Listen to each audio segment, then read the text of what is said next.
You know what I think is so fascinating about the male loneliness epidemic? There will never be a phrase, the female loneliness epidemic. Oh, no, it's called leftover women. That's what it is. That's what it's called. That's true. We coin it in a bad way, but women who are single are going to go off. They're going to make friend groups. They're going to travel. They're going to find hobbies and interests. They're going to get a better body, a better job, more money. Like, women just rise up. The glow up is crazy afterwards. Yeah, I feel like if they told us there was an epidemic, we'd be like, I can't be clear enough. We're fine.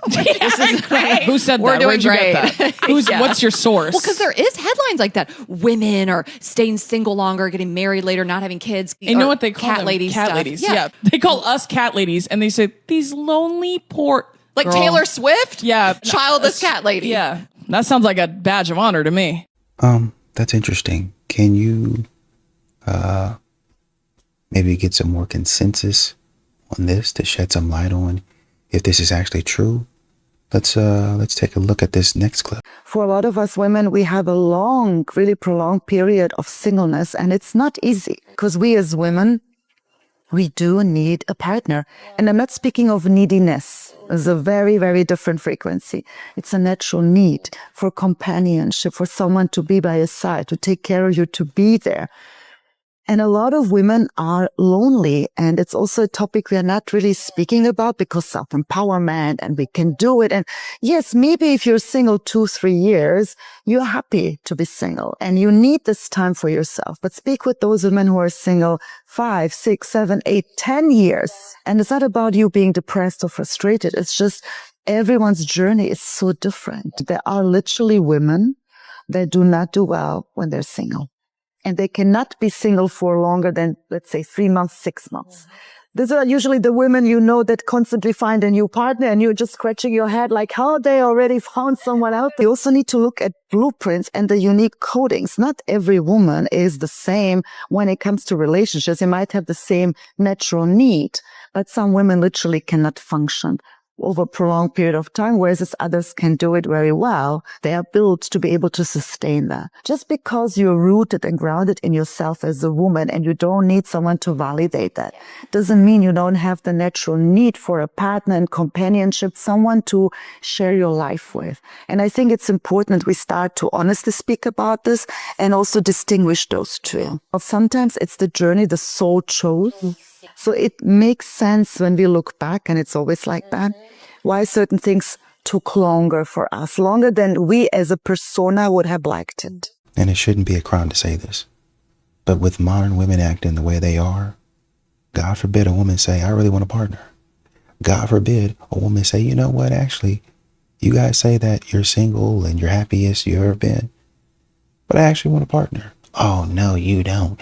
Girl, you need to love yourself. I do love myself, but I also want a partner. Are you guys okay? Just because I want somebody to be with doesn't mean I haven't loved myself and done the work. And this is the type of nonsense that following modern women will get you. Gaslighting. Once again, they gaslight men. They gaslight women. They'll gaslight the child. They'll gaslight a dog if they need to. Do not get married. Do not. If you want partnership, that's fine. If you want to be in a commitment, that is fine. If you want to have children, that's fantastic. Do not get married. It's a trap. All of it's a trap. It is byproduct of a little boy who never had to work for his mother's affection, and therefore he grows up believing that he is deserving of everything that you try to give him in order to get a little bit of that validation back that he gave you in the beginning of the courting phase or the dating phase. Yeah, it never lasts. Do not get married. If you want a diamond ring, ladies, go and buy one for yourself. Your time here on Earth is intended for you to channel and to connect to higher consciousness through your divine feminine presence. If you get married, then you end up having all of that attention diverted into taking care of other people aside from yourself. That's the intention behind it, is to get you to not understand and remember why you came into this earth as a divine, superior, feminine being. Patriarchy is dying. The ladies are waking up. This lady in the comments straight up unfollowed her. She said, and this is why I unfollow. And I guess she says something in response to the woman saying she hadn't followed her. And then the woman came back and said, Savior, hate the patriarchy BS. Dang. Get the divorce. There's an article written by Bonnie Ware that talks about some of the biggest regrets that people have at the end of their lives. One of the biggest regrets is that people wish they had the courage to live a life that was true to themselves instead of one that everyone else expected. So many women stay in marriages that are breaking them just to keep the peace, or to avoid judgment, or to not rock the boat. Another regret from the same article is people wishing that they had allowed themselves to be happier instead of staying stuck in old patterns and fears and comfort zones. Listen, I get it. I know that divorce is terrifying and overwhelming. I've done it multiple times. I know what it's like to stay in something because the unknown feels worse than the misery that you're used to. But misery is not a fucking life. And fear is not a reason to stay. And a third common regret that people have when they're dying, wishing they had the courage to express their feelings instead of staying quiet to keep the peace. This one literally kills me. It's so true because so many of you are swallowing your dreams and your pain and your needs just to keep other people comfortable. Meanwhile, you are breaking. You don't want to reach the end of your life full of regret, whispering to yourself, I wish I had done it differently. Knowing you stayed small because you were scared. Someone who not only coaches hundreds of women, but someone who has made it to the other side more than once, I can tell you that fear is temporary. The freedom, the peace, the healing, that's the real shit. You only get one life. My date cancelled on me, and he just cancelled an hour before we were meant to meet. Literally just cancelled. I made a video about it, just kind of expressing the frustrations of modern dating. Just so annoying. It wasn't even about him, it was just the reality of modern dating. Boy, oh boy, did it sort of like unleash a flood of comments, specifically from women, and sharing the sentiment of the frustration or their bad date experiences. And it got me thinking about what it's like to be a woman, specifically in your 30s, when a lot of your friends are married with children. That means that you have less friends to like go out to venues with. And also it's a bit frustrating when you feel like you're the only one that sort of hasn't found someone to pair up with. So I've come up with an idea, and I'm loosely calling it the 30 Girls Club. The idea is just to sort of bring other women like myself together, 30 women in their 30s, mainly as a social thing to like bond and connect and share our experiences, but also to kind of like have some allyship. So many times where I would love to go out, but I just don't have anyone to go out with. What do you think? Should it be just for single women in their 30s? How can I make this better? What should we do? Like, do we literally just meet and have a picnic in the park? Or do I have to like organize something more serious? I don't know. I'd love your thoughts. Yeah, I'd love your thoughts. Hey, can I let you in on a little secret? Other women don't have perfect husbands. They've simply learned how to enjoy the husbands they have. I'll never forget the day that I received a wedding invitation and it just had my name on it. It had only always ever had my name on it. But for some reason, the fact that it didn't have a +1, it pinched my heart in a way that I'd never experienced before. And then I noticed when I'd hear about people getting engaged or getting married, where before I was like their biggest cheerleader, whether I really knew them or not. Now I was finding this soreness and this heaviness was starting to come onto my heart. But I had never experienced loneliness quite like this, and I didn't want to have to deal with the pain of it. So I buffered. I lived in denial. I avoided it, and I just went out with work colleagues and just filled my life because, you know, how are you going to meet somebody if you're inside? I'm going to, you know, get out and position myself, right? But then it came a point where it's like, no, do you know what, Marcia? You need to rip off this Band-Aid and you need to sit with this loneliness and you need to experience this pain and become comfortable in the uncomfortable so you can get to a point that this loneliness doesn't control you. Not to mention that we don't have a loneliness epidemic. We have a loser epidemic. Absolutely. Y'all who are waking up, these men who are waking up in the morning with their mouth taped shut, should keep that there. Start there. Male loneliness epidemic is funny because at no fucking time do the cat ladies ever get worried that they're going to die alone. They're not going to die alone. They're not even going to die alone just with their cats. I know for a fact that if I ever was in a hospice situation, something horrible happened to me, I couldn't advocate for myself, right? Like a lot of people end up in those situations and all they want and need is someone to be there I got people for miles that would pull up. I have family members. I have my sister. I have friends. I have a network of relationships. Never have I ever considered in my mind thinking, oh, you know, if I do end up not marrying someone or not spending my life with someone, has it ever even crossed my mind that I'm going to be lonely? Never once. The difference isn't that, oh, women think about this and they establish relationships. It's that we care about the relationships in our life that aren't romantic. Think about that. We don't treat our friendships, our families, our nieces, nephews, anyone, even like coworkers to a certain extent when you get close with them, like they're just there as placeholders until you find a marriage. Male loneliness epidemic will be solved if y'all just make friends and keep them, or have friends that aren't just shallow and superficial and you can't even call on the phone when you're having a bad day. Wouldn't even pull up to your hospital room for a week after you got there, and when they did, they'd act annoyed about it and awkward, and they wouldn't know what to say to you. Come on now. Y'all are trash. I'm a horrible woman and I make content for other horrible women, so if you're seeing this, consider yourself called out. What qualifies me to make content for horrible women, you may ask? Well, I have this nose ring, no children, and have recently embraced the philosophy that it's better for me to say yes to all opportunities presented to me, if for no other reason than to make sure that a man does not get them. I also have hairy legs and routinely wear shorts, so I know what I'm doing. I worry that some of you are at risk of expressing sympathy for men today, so I would like to help you remain callously indifferent to the suffering of lonely men by asking you to consider the loneliness of women. We often hear reference to the male loneliness epidemic, and women will frequently make the point that while single men might be lonely, single women are not, and this is accurate. However, I do think that we have a female loneliness problem. It's just that I think it is largely affecting married and partnered women. Many women partnered with men are desperately lonely despite being situated within a seemingly intimate relationship. Being chronically emotionally, intellectually and sexually unfulfilled despite being part of a dyad which in theory should elicit that sort of fulfillment, while constantly making bids for connection which go unanswered, is a special ring of hell. Partnering with men is not guaranteed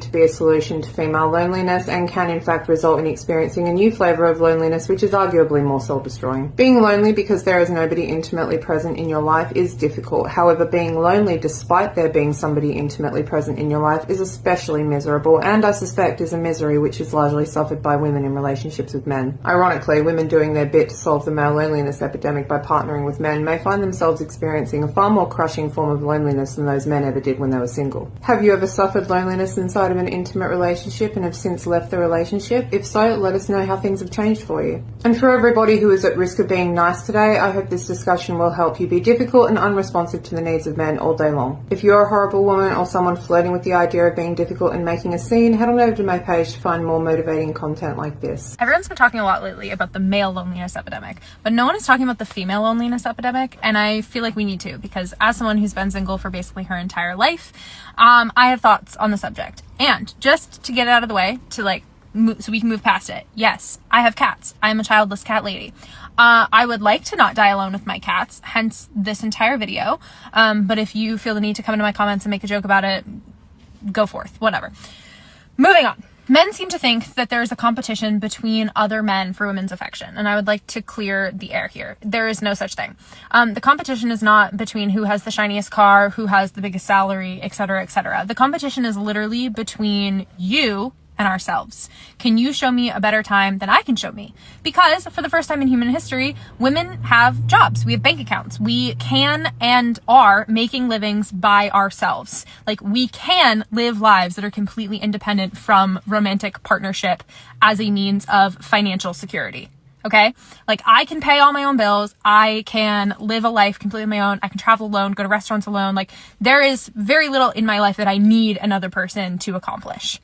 Do I want another person? Absolutely. Men are not staying single because they've suddenly stopped longing for romantic love and affection because we no longer want families or children. A lot of us want those things very, very deeply. A lot of us actually would rather have those things than be alone. But we don't want to have men in our lives that make them harder. If I'm going to invite a man to join my life, I want him to add to it. I don't want him to be another stressor. If I have a child with a man, I don't want that man to just be another child I have to take care of. I want a man who adds value and joy and ease to my life. I want someone who can let me sit in the passenger seat every once in a while, someone who can share my mental load, someone who can be a partner and a best friend, who I can have jokes with, who is like a companion in my life. It seems to me this misconception that women have these unrealistic high standards and that's why they're staying single longer these days. And it's just not true. I don't care if you have a 6-figure salary and a Maserati. I want you to have emotional intelligence. I want you to be able to have a conversation with me. I want you to be able to listen when I speak and notice things about me. I want you to be thoughtful and kind and respectful. And I want to be extremely clear. I know that good men exist. This is not a man bashing post. I was raised by a really good man. I have spent the past few years watching all my friends fall in love and get married and be treated very well by very good men. I know that they are out there. I believe that God has one just for me somewhere on this planet. But I refuse to waste my time with men that are not that just for the sake of not being alone. I would rather be single than be with someone who does not add joy, ease, value, contentment to my life. So until that day comes, I will stay single. And a lot of other women feel the same. I would rather live the single life, experiencing moments of intense loneliness and isolation, rather than being in a relationship where I'm compromised. I think there's a distinct difference between being alone and being lonely and sitting in the loneliness. I am very comfortable sitting by myself and being alone. I take myself on dates. I do all of the things alone, and that does not bother me. Now, loneliness I struggle with. When I don't have intimacy or connection with someone, I miss that. That is where the loneliness really sinks in for me, and I feel really isolated from connection with other humans, and I really desire having that in my life. Also, isn't it true that we get so judged for being single? Like, all of a sudden, you being single means that there's something wrong with you. Like, if you're single for a prolonged amount of time, like me, and you've been just sitting and vibing and being pretty happy and content with being alone, there's a lot of judgment. People think you're damaged goods. And at the end of the day, it's like, put it this way. I have created such a peaceful life for myself with no chaos and drama. And the next person that comes into my life, I expect my life to continue that way and amplified. I don't want you to come in and disrupt my peace and cause more chaos. So if that's happening and I'm noticing that, I will communicate and drop you. So yeah, us single people are just looking for a needle in a haystack. We're just looking for that one person who will come in, give us the love that we desire and we deserve. And until then, we're quite happy being alone, but struggle in the loneliness. If this is you, hi, thanks for connecting with me and reminding me that we're never alone on this journey. I love you. The great Britney Spears once said, "My loneliness is killing me." It's a statement that finds resonance in modern scientific research. I'll tell you why. Research has found that loneliness is a mortality risk on par with smoking and obesity. It can increase your rate of cognitive decline and put you at risk for things like Alzheimer's disease or other forms of dementia. Loneliness can change the structure and function of your brain in ways that not only predispose you to things like depression and anxiety, but can also actually make it harder for you to socialize and make social connections. Now, an important point to make here is that your threshold for loneliness might be different to mine. One person might be able to spend 2 weeks by themselves before they feel lonely, whereas somebody else might feel lonely if they come home at the end of the day and there's nobody at home to greet them. There is a real distinction between solitude and loneliness. That being said, roughly 70 to 80% of people who are under the age of 40 report being lonely sometimes. So threshold or not, it seems like it's a problem for most of us. How do you solve a problem like loneliness? It's tricky. One study asked for subjective ratings from participants on different interventions to assuage loneliness. And one example, they found that social groups like book clubs, football clubs, whatever, was both the most and least rated intervention. What does that tell us? It tells us that we have varied and multiple social needs. And to assuage loneliness, step one is really figuring out the missing link in your social fabric and finding an intervention to meet that need.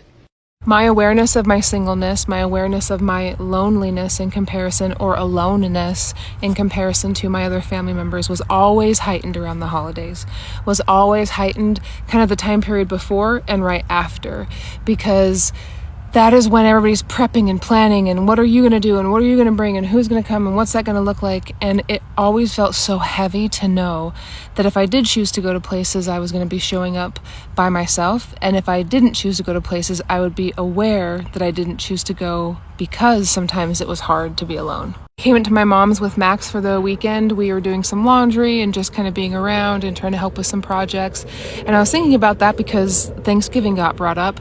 And I was thinking about just so many times in my life, the heaviness of just trying to either navigate the experience alone, know I was going to be alone, or know that I just had something that was different. And obviously that didn't happen every holiday. Obviously that didn't happen all the time. But I think it's really something that we don't talk about enough. Just the weight of singleness can sometimes be the weight of loneliness when it comes to being around other people. I felt that so acutely with weekends as well. I hated weekends because it felt like to me I could almost pretend during the week that I was like my coworkers. I could pretend during the week that I was just functioning like everybody else. But because the weekends were always filled with like gatherings and places to go and things to do, and I'm not saying that I didn't have places to go and things to do, I just know that it felt more like a family-centered time than the weekdays. And I felt the otherness. I felt the difference. And that's why I hope that, like, in talking about that I can help connect with people who still feel those things and who feel them too acutely, too deeply in the same way that I did, because I attach so much of like my worthiness as a person to those feelings. And I wish that I would have spent more time building parts of my life that I loved instead of waiting for... See, they're having a hobby. I needed to get more hobbies. I just want you to know that if you struggle around the holidays, if you struggle when you have to just kind of put on a good face and show up at a holiday gathering, that you're not alone in that. I know that there were many, many Thanksgivings, many Christmases, many Mother's Days where I felt so othered and I felt so separate. And it's been really interesting this last year to step into those feelings, because I didn't realize how much of an imprint some of that left on me, because I still feel this like weirdness or this tenderness or this like heaviness when it comes to having those type of gatherings and having those type of moments with the ones that I love. And I wish that it wasn't so hard and so heavy for so many. So I just want you to know that as we go into this holiday season, my heart is with you, and I hope that you can find ways to make it less heavy, less lonely, and find quiet moments of goodness. It says here in the comments, thank you for putting this out there. It's a deep pain and sadness that you have to struggle to hide in front of everyone all the time. Well, let the boss babes tell it. You'll never have that. Not at all. I'm doing just fine, right? She says, people expect you to put on this happy face to celebrate. Modern women expect that from you. And most of the time, it's okay. But there are always those moments where I feel so different and sad, wishing I could also have someone to be there with me and for me. Holidays are brutal. You bring us all hope. Enjoy your holidays. Exactly. These modern women don't seem to understand that the way that you guys are out here running around talking about, I don't need no man, I'm better off, we're fine, there is no female loneliness epidemic, only the male loneliness epidemic, as if, and you know, honestly, with that type of thinking, it almost lends credence to the argument of emotional unavailability. If you can't feel the aloneness, if you can't feel, oh shoot, maybe I am too isolated, I need to find some friends, I need to do this, I need to do that. And even with your friends, oh no, I'm not lonely, I'm okay, I got my friends, this, and this. These women continue to tell us you are still alone, you still feel loneliness. Your friends are going to go do whatever they're going to do with their life. They are. They always do. And that's their right to do that. They are not your babysitter. This woman in the comments is saying, I want my own person. Somebody that's exclusively for me, for the most part. Somebody that's always there for me, for the most part. Oh, you don't want that. You don't need that. Oh, there ain't no you're not lonely. There ain't no female loneliness epidemic ever. Never. You don't love yourself. If you're lonely, you don't love yourself enough. One of the strange things about the male loneliness epidemic is how strange it is to call it a male loneliness epidemic. When talking about straight relationships, there are roughly equal men and women in the world. I mean, there are slight regional variations, but it's roughly equal, which means that if men are failing to find partners, then so are women. So why isn't it a loneliness epidemic? Because that's what it really is.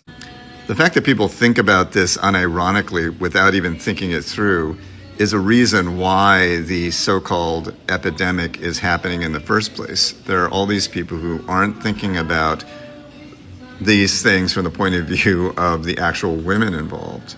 They're imagining that women have infinite choice and all of them can just easily find a relationship and they're all going to choose a Chad over them or some other thing like that.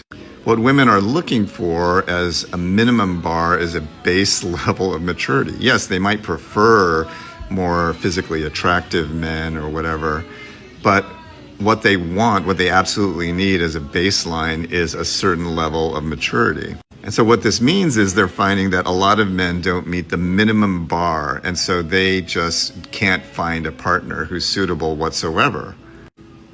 So it's not like, if only these women would just choose them. They're not choosing them because they're not suitable. The other thing worth pointing out, of course, is that even if you're not suitable for one person, that doesn't mean you're not suitable for everyone. And that's another fundamental fallacy in this whole thing, the way the manosphere talks about it, like everyone's always wanting a specific type of guy. Again, some men may be able to attract more attention from women, but what women really need, what their baseline is a certain level of maturity. And if you have that, then you have a chance. You may not be able to easily get into a relationship with someone, but you can at some point. The other thing that's really strange is the idea that you can't be friends with a woman who isn't wanting to be involved with you romantically or sexually, which is another bizarre thing. Think about what that would mean. It means that you're only going to have a real friendship with someone who is your partner and no other woman. That is completely ridiculous. Like most straight guys, when I was young, I was attracted to a lot of women and a lot of my friends and acquaintances who were female. But I was still friends with them whether I was attracted to them or not. These days, I'm really not attracted to very many women at all. But the main point is my friendships had nothing to do with my attraction or whether they wanted to reciprocate or whatever. Practice being friends with humans to be more mature. Well, I think what this argument is missing is that these women themselves don't have that maturity. I want a man like my dad. He needs to move like this, and this. And the man at 30 is being compared to a man at 60, right? Or a man at 50, 55 years old. He's accomplished this, he's done that. They're not telling you that the man, your father or your mentor, what he accomplished didn't start until like 45. He didn't start getting the ball rolling until 45. You're trying to get that same level of quote unquote maturity, wisdom, success out of a person that's 15 years younger than he is. And then saying, I'm not settling. Number one. Number two, once again, like I said, you're not there yourself. So it's like, how can you demand something that you're not? How can you go after something that you're not? Number two. Number three, you're demanding that this man be successful. And he says, okay, I've got the success. I think depends on you. You've got to look at it and see. And I'll leave that up to your review. And we come back on the next date and we say, so what do you think? Do you think I'm financially stable? Did you look at my social media profiles, my LinkedIn? Did you talk to some of my friends and some of my family? Am I up to your standard? Am I up to par for you? I think so. I think I like everything that you have to offer. You have the job. Okay. Well, thank you for that. I appreciate having the job, and I'll take it under consideration. But now we have to go to my standard. I, as the man, am the one to pursue, to court, to chase, right? And I did that. I took you out on a date. Somewhere I planned all of it. I did everything that you wanted me to do. Was a perfect gentleman, was I not? Oh, yes, you are. I liked everything that you did once again, and it was perfect. Okay, so I meet your standard by your own admission. I would say so. I'd say that you exceed my standard. Okay, that's what I'm looking for. So we need to have a talk about what my standards are now. We need to have a talk about what my direction, my vision in life is, being that I exceed your standard. And that's when it gets dicey, right? Because now I'm talking about, okay, so how have you been? How have you maneuvered?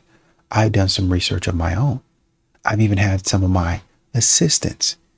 And it doesn't have to be a literal assistant. It might be a sister that he has, or a niece, or a longtime friend that's a woman that's looking at the phone. This the girl you going out with? Yeah, I think she's nice. I think she's pretty. Yeah, she's a bombshell, but look at this over here. Oh, I didn't notice that.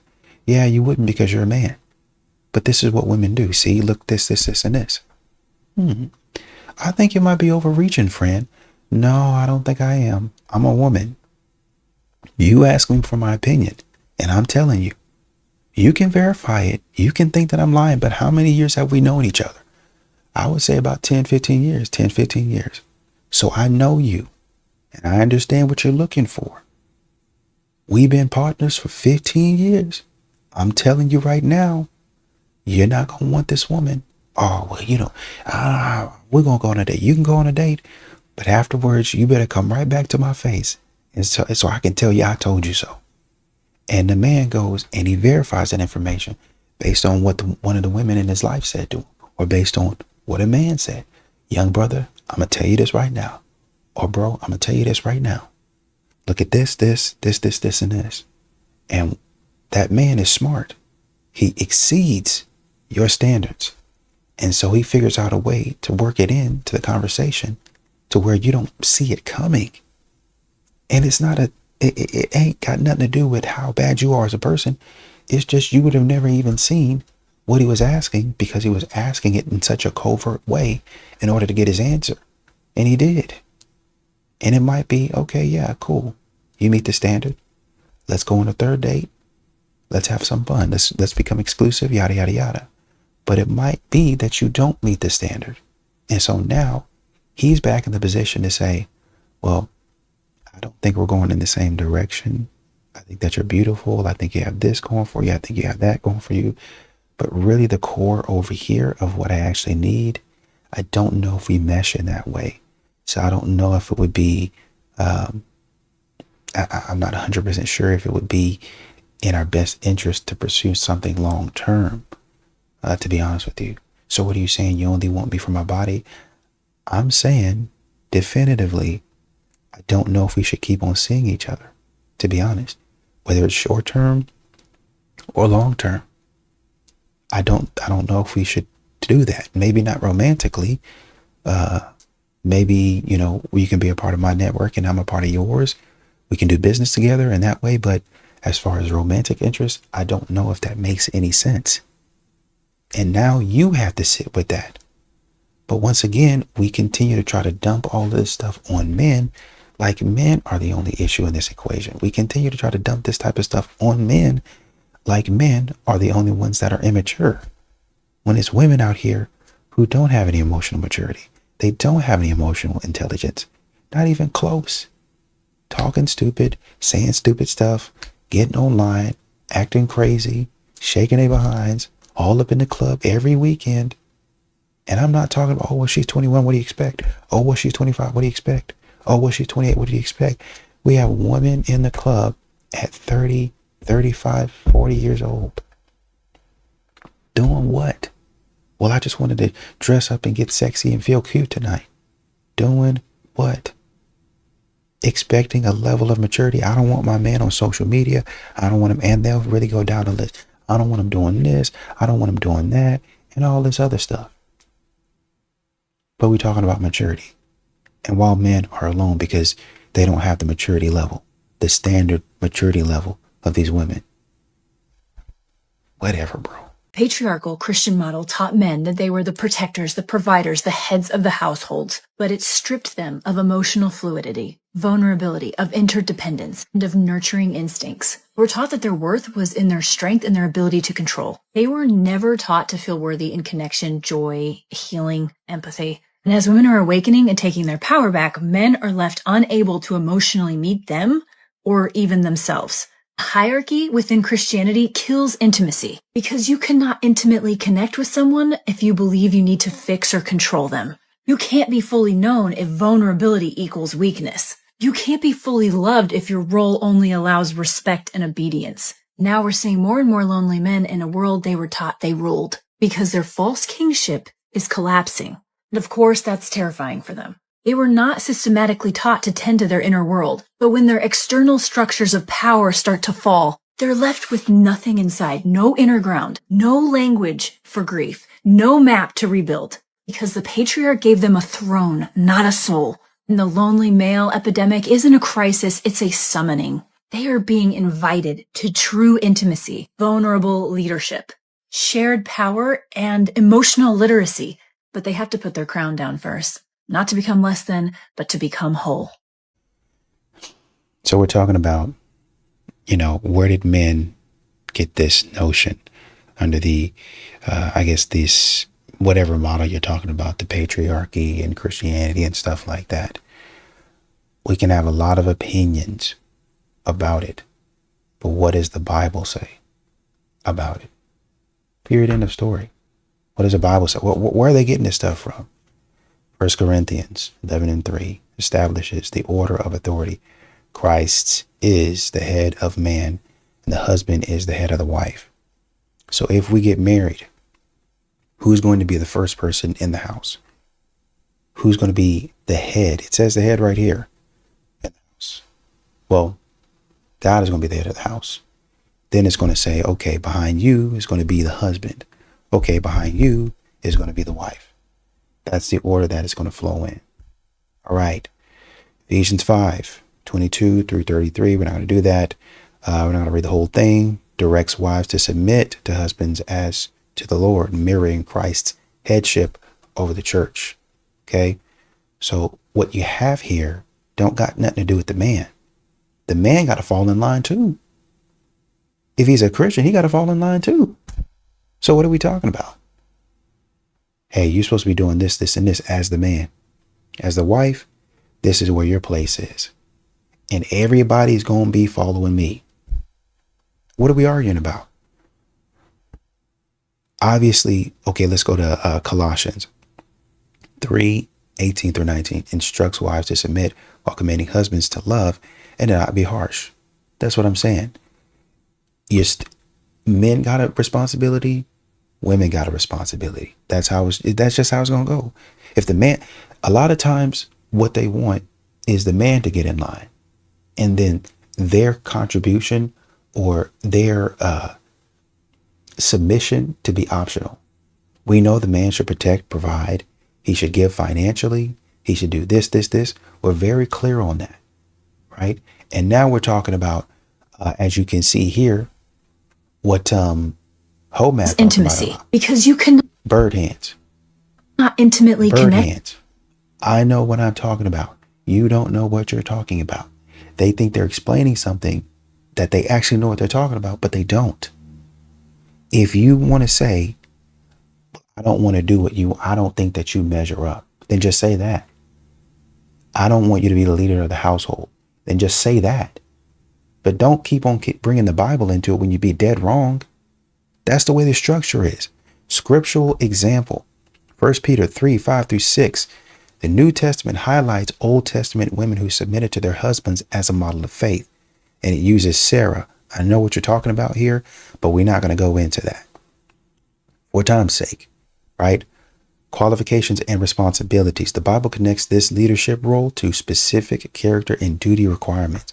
So, provision, 1 Timothy 5:8, a man must provide for his household, with failing to do so as denying the faith. So you need to be providing for your household. Okay. 1 Timothy, once again, Timothy was on it, or the letter to Timothy, 3:4-5, and verse 12 as well. Church leaders are expected to manage their households well, ensuring children are submissive. So children got to get in line too. Children got to get in line too. Follow the leader. We learned this in elementary. Follow the leader. Who's going to be the leader? By default, it's going to be the teacher. It's going to be the teacher. Everybody get behind me. And I'm going to choose one of the kids who has acted like they were supposed to act. Behind them, you and everybody else. But that person going to get behind me. And I might, throughout the line, put in people who have, so the person who's doing what they're supposed to be doing, you right behind me. The second person who's doing what they're supposed to be doing, middle of the line. The third person who's doing what they're supposed to be doing, back of the line. So everybody stays where they need to be. Okay. 1 Peter 3:7, honor and understanding. Husbands are called to live with their wives respectfully, to avoid hindering their prayers. So basically, it doesn't say it right here, but basically, dwell with your wife in knowledge and understanding. Understand your wife. Know what she thinks. Know how she feels. Well, why would I do that? In order to understand how you need to lead, how you need to go about things, which is I think what you're saying. Okay.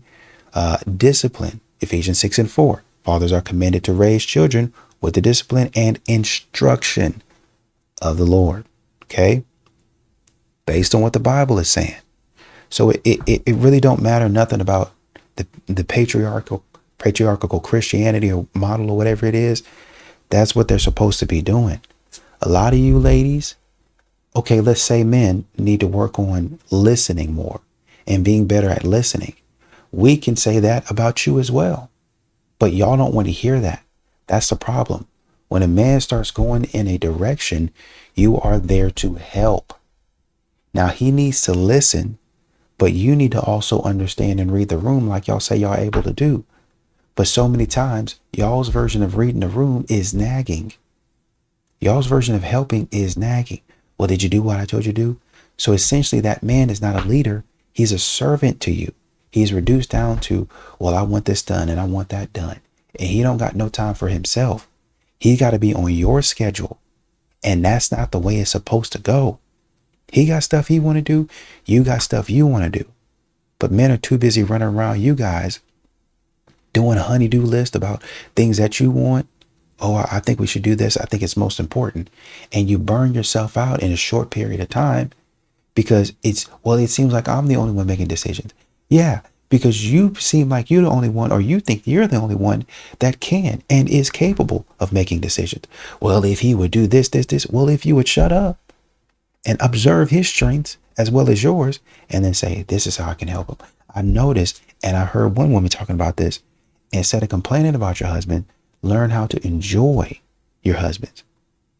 Learn how they move, learn how they operate. Oh, now my husband gonna do this, and this. Yeah, he be saying this, but I know my husband, and he's gonna do this, and this. Now he might sit up here and tell me he don't want this, but when I gave it to him last time, and I walked off and came back, he ate it. He ate all that. So I cook it anyway, even though he be telling me he don't want it, he ate it. Or even though he be telling me this nasty, it's gross, the doctor said he need to eat this. So I knew he was gonna go in there and try to grab that drink or grab that dessert. And girl, he was so mad. I removed all of it. You're not about to leave me with all these kids. You got a long life to live, sir. And what he gonna tell his buddy? Oh, my wife be keeping me alive. Oh, my wife be keeping me alive, man. I tried to go get some Oreos, man. And she took them all. She threw them away out of there. I said, where my Oreo? You know the doctor told you not to eat those. So you got to understand. And it might not be that. It might be he's doing other things. And that's a part of his life that you organize for him, but a part of your life that he organizes for you is, well, my car was always on E. I was always out there in the middle of the night when I shouldn't have been trying to get gas, or early in the morning, and I was always late. I was always stressed out.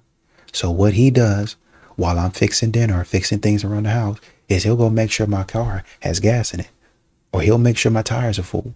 A lot of these women out here, they be rolling on flat tire or deflated tires, right? He makes sure my check engine light is off. He makes sure my tags are registered. My car is registered. He does this, and there's a lot of, even without that, you know, I needed this fixed and he went down and fixed it for me. Or I needed him to go talk to this person and he went down and did it for me. You're both handling things for each other because you're observing how you can be a help to each other. But once again, so many times y'all try to throw the burden and the weight on the man, and the man's got to do everything. He got to do this, and this, or else I ain't never doing this. When honestly, it should be him doing X, Y, and Z, and you continuing to act like the person that you're supposed to act like. Period. End of story.